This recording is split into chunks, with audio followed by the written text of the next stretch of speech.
গাড়ির বাজারে আসতে পারে বড় পরিবর্তন। যারা বৈদ্যুতিক গাড়ি কেনার পরিকল্পনা করছেন তাদের জন্য এসেছে সুখবর।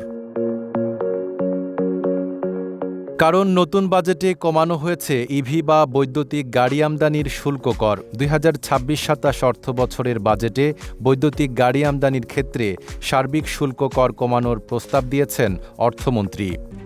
RICL TMX, যুগের পর যুগ স্থাপনা থাকে মজবুত।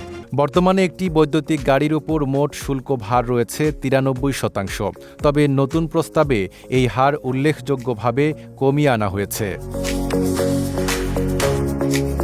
জানা গেছে $২৫,০০০ পর্যন্ত মূল্যের ইভির ক্ষেত্রে শুল্ক কর নির্ধারণ করা হয়েছে ৬৪%।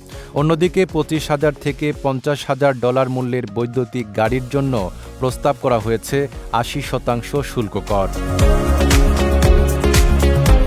হিসাব বলছে শুল্ক কর কমলে আমদানি ব্যয় কমবে, আর এর প্রভাব পড়বে বাজার দরেও। ফলে বৈদ্যুতিক গাড়ি সাধারণ ক্রেতাদের জন্য আরও সহজলভ্য হতে পারে।